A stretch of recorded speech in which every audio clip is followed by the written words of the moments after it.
প্রতিবারের মতো এবছরেও রেড রোডে ঈদের নামাজে যে মুখ্যমন্ত্রী মমতা বন্দ্যোপাধ্যায় যোগ দেবেন তা জানাই ছিল, কিন্তু তৃণমূলের অন্দরে কৌতূহল ছিল অন্যান্য বারের মতো এবারেও অভিষেক বন্দ্যোপাধ্যায় ঈদ নামাজে তার সঙ্গী হবেন কিনা, বিশেষত যখন গত কয়েক মাস ধরে তৃণমূলের মধ্যে শীর্ষ স্তরের সমীকরণ নিয়ে জল্পনা চলছে।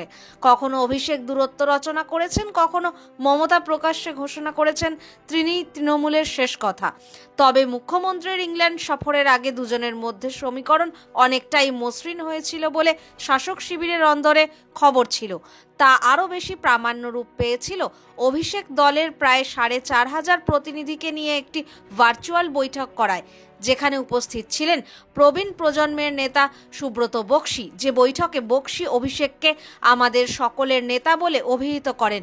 সেই আবহেই অভিষেক এবারেও ঈদের নামাজে মমতার সঙ্গে রেড রোডে আসবেন বলে ধরে নেওয়া হচ্ছিল।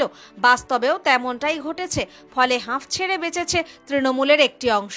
প্রায় ৬ মাস পরে গত ২৭শে ফেব্রুয়ারি নেতাজি ইন্ডোর স্টেডিয়ামে একই মঞ্চে দেখা গিয়েছিল মমতা অভিষেককে। ৩৪ দিন পর সেই দৃশ্যের পুনরাবৃত্তি হলো।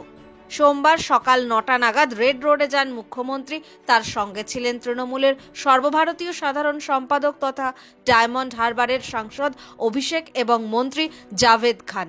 মমতা এবং অভিষেক সমাবেশে বক্তৃতাও করেন। দুজনের বক্তব্যের সিংহভাগ জুড়েই ছিল রাজ্যে এবং দেশে সম্প্রীতি রক্ষার আহ্বান। একই সঙ্গে গোলমাল পাকানোর চেষ্টা করার জন্য কেন্দ্রের শাসক দলকেও নিশানা করেন তারা।